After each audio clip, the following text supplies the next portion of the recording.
मेरी दुल्हन। वो मेरे सामने सुर्ख लाल जोड़े में खड़ी थी और बार बार मुझसे पूछ रही थी मैं कैसी लग रही हूँ। मुझे सुनाई तो दे रहा था पर मैं कुछ बोल नहीं पा रहा था। उसने मुझे पकड़कर झंझोरा। तुमसे पूछ रही हूँ मैं कैसी लग रही हूँ। हाँ हाँ अच्छी लग रही हो। मैं कुछ हड़बड़ाया सा था।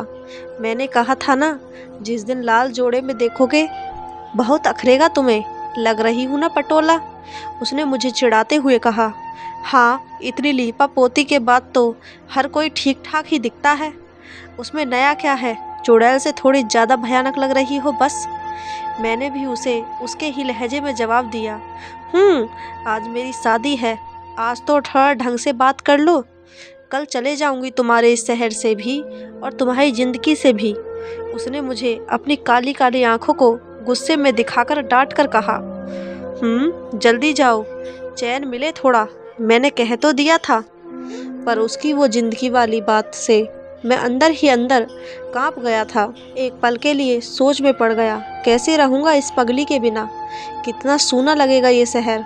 पर उसे कल सुबह जाना ही है, अपनी नई जिंदगी की ओर, अपने हमसफ़र के साथ। जब तक मैं ये सब सोच रहा था वो गुस्से से पैर पटकते हुए चली गई थी। मैंने आवाज़ दी उसे, अमायरा अमायरा सुनो तो प्लीज़, गुस्सा मत करो। पर मैडम सुनती कहाँ। मैं उसे मनाने ही जा रहा था कि अचानक अक्षत भी वहीं आ गया, कैमरामैन के साथ।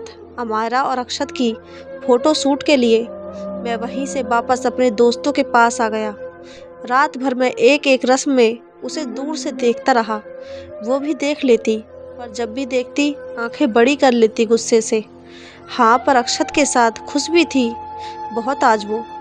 जब 2 महीने पहले मैंने उसे हमारी शादी के लिए मना कर दिया था और उसे अक्षत से शादी करने की कसम दे दी थी, तो बहुत रोना गाना मचाया था उसने। फिर धीरे धीरे संभल गई। अमायरा की यही बात मुझे पसंद थी। वो सारी चीज़ों को वक्त के साथ खुशी खुशी अपना लेती। वो कहती थी उसकी देवी माँ कभी उसके साथ कुछ गलत नहीं करेगी। अगर मेरी उससे शादी नहीं हो पाई तो उसमें मेरी कहीं गलती नहीं। उसके नसीब में शायद मुझसे अच्छा कोई होगा जो उसे मेरी तरह नहीं रुलाएगा।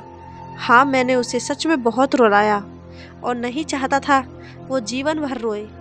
खैर आखिर वो घड़ी आ ही गई जब अमायरा को ये घर से, शहर से, ये मोहल्ला और मुझे छोड़कर अक्षत के साथ जाना था। मैं उसे यूँ जाते हुए नहीं देख सकता था, तो विदाई के समय मैं गार्डन में आकर बैठ गया। पर जैसे जैसे उसके जाने का वक्त हो रहा था मेरे कदम खुद ब खुद गेट की तरफ बढ़ गए। मैंने गेट में बहुत भीड़ थी तो मैं साइड गेट्स के पास जाकर उसे दूर से जाते देख रहा था। वो मुझे ढूंढ रही थी मिलने के लिए, पर मैं यहाँ छिपकर खड़ा था। वो समझ गई थी मैं नहीं हूँ आसपास। रोते रोते वो कार में बैठ गई। मैं चुपचाप यहाँ झाड़ियों के पास उसे जाता हुआ देख रहा था। अचानक उसकी कार दूर जाकर रुकी और वो गेट खोलकर दौड़ी दौड़ी मेरी तरफ आ रही थी। मैं समझ गया था उसने मिरर से मुझे देख लिया होगा। कब से ढूंढ रही थी तुम्हें, मिल भी नहीं सकते। आज तो अपना गुस्सा साइड कर देते बुद्धू, उसने रोते रोते कहा। यूँ जाने के बाद पीछे लौट कर नहीं आते। तुम्हारे अक्षत फूल ने तुम्हें बताया नहीं क्या अशुभ होता है। मैंने अपने आंसू भरे हुए आंखों को नीचे करके कहा। नजरें क्या नीची कर रहे हो, मुझे पता नहीं क्या। 1 हफ्ते से छुप छुप कर रोते हो, आज खुलकर रो लो, उसने अपने आंसू पोंछते हुए कहा। मैं नहीं रो रहा, ये तो खुशी के आंसू हैं पागल। तू जा रही है, अब चैन से रहूँगा। मैंने आंसू को पोंछकर झूठी मुस्कान लेकर हुए उसे कहा। हाँ, तुमसे ज़्यादा जानती हूँ तुम्हें, मुझसे ज़्यादा बड़े रोतलू हो, बस दिखाते नहीं। अच्छा सुनो, अपना ख्याल रखना, मैं कॉल और मैसेज करूँगी। उसने अपने मेहंदी लगे हाथों से मेरे गाल पर प्यार से हाथ फेरते हुए कहा। और उस वक्त उसकी चूड़ियों में से एक घुंघरुओं का गुच्छा नीचे गिर गया।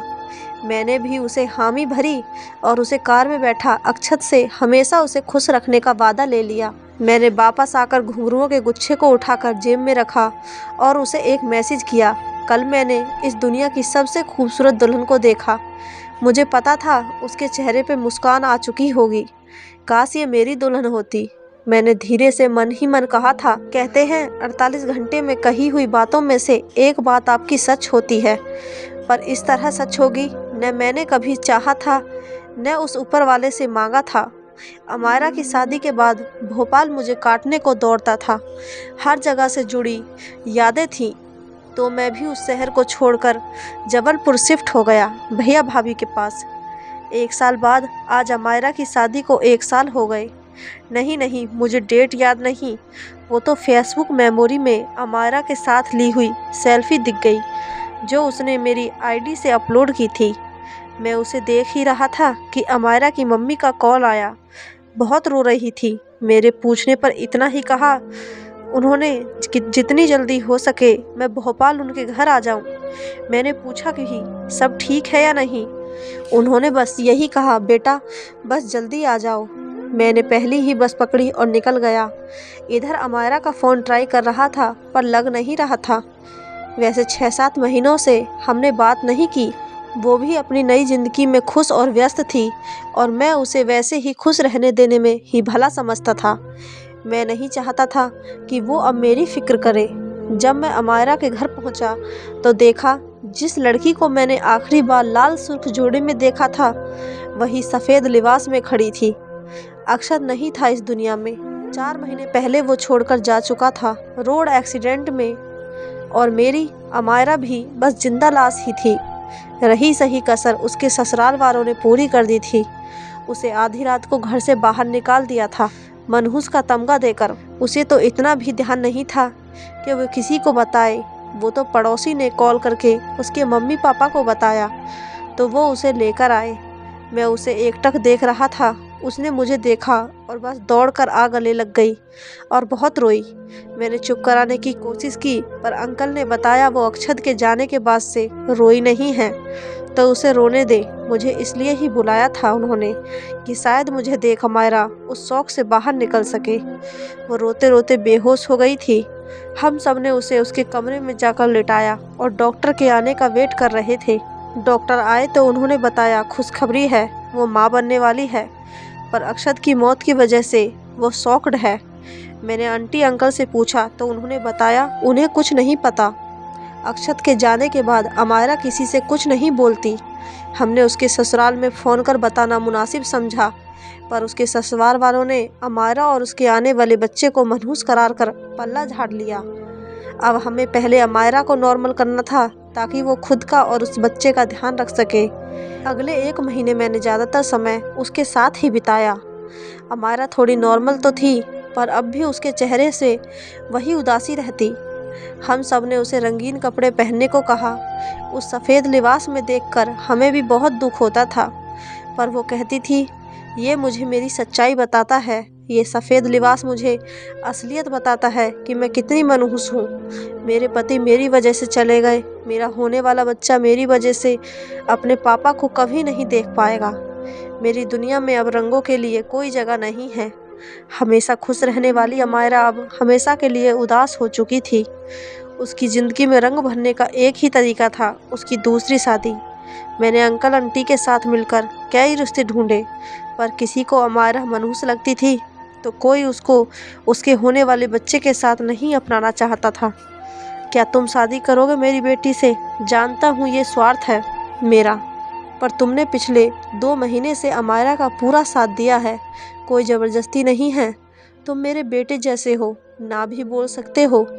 मैं जानता हूँ एक विधवा को उसके बच्चे के साथ अपनाना मुश्किल है, पर उस बच्चे की परवरिश मैं करूँगा। एक दिन अंकल ने शाम के चाय के समय मुझसे कहा। मैं हड़बड़ा गया था। अमायरा मेरे लिए आज भी वही है जो साल भर पहले थी। वो मेरी बचपन की और अजीज दोस्त है और हमेशा रहेगी, पर मैं उसके लायक हूँ या नहीं मैं ये नहीं जानता। आप जानते हैं अक्षत का अच्छा खासा बिजनेस था, पर मेरा तो बिजनेस भी ठप पड़ा है। मैं क्या दे पाऊँगा उसे?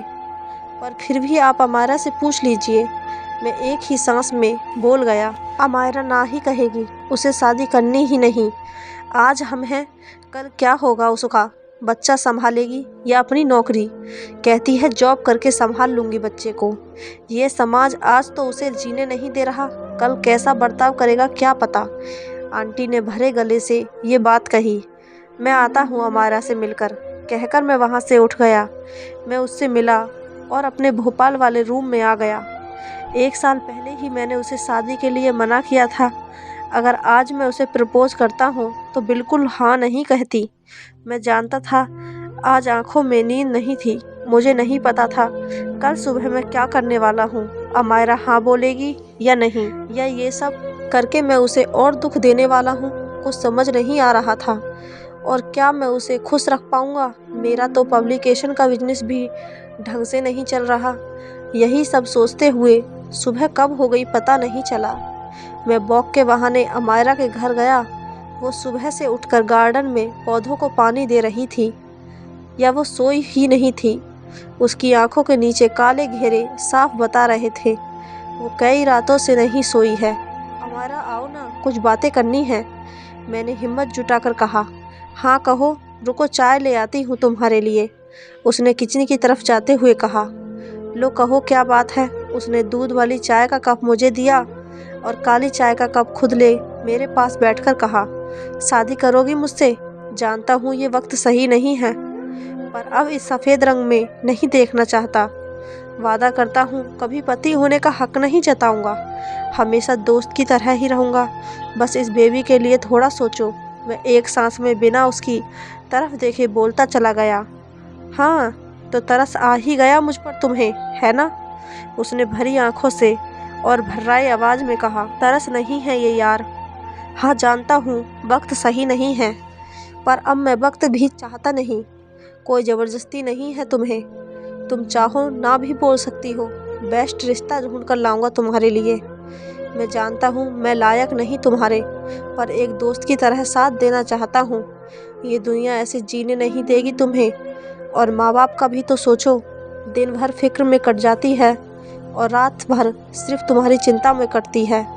इस बार मैं कुछ ऊंची आवाज़ में एक साथ सारी बातें बोल गया। वो शांत थी, कुछ नहीं बोली, बस अपनी चाय का कप वहीं छोड़कर अपने कमरे में चली गई। मैं भी वापस अपने घर आ गया। 2 हफ्ते हमारे बीच कोई बात नहीं हुई। मैं उसके घर जाता और आंटी अंकल से मिल आता, उसका हालचाल पूछकर। मुझे कोई रास्ता समझ नहीं आ रहा था उस पर। कोई ज़बरदस्ती नहीं करना चाहता था और वो कुछ बोल नहीं रही थी। सोचा वापस कुछ दिन के लिए भैया भाभी के यहाँ चले जाऊँ। बिजनेस भी ठप पड़ा था, उस पर भी ध्यान देना था। मैं अपना सामान पैक करके उसके घर पहुँचा कि उससे मिल लूँ। आंटी अंकल से मिलकर उसके रूम गया ही था कि उसे आज लाल रंग के सूट में देखा और वापस उसने धीरे से पूछा, कैसी लग रही हूँ? दुनिया की सबसे खूबसूरत दुल्हन मेरे सामने खड़ी है। शादी करोगी मुझसे? मैंने बिना एक पल लगाए उसे ये बात कह दी। हाँ बुद्धू, पर बहुत सी शर्त है मेरी। सुबह की चाय तुम बनाओगे और मेरे लिए काली चाय, खुद के लिए भले ही दूध वाली। उसने अपनी भरी हुई आंखों के साथ कहा। मेरी भी एक शर्त है, इस बेबी का नाम मैं रखूँगा। मैंने उसके पेट में अटकलियाँ करते हुए अक्षत को देख कहा। और बस मेरी दुल्हन हमेशा के लिए मेरी हो गई। कभी कभी खेल समझ नहीं आता उस ऊपर वाले का।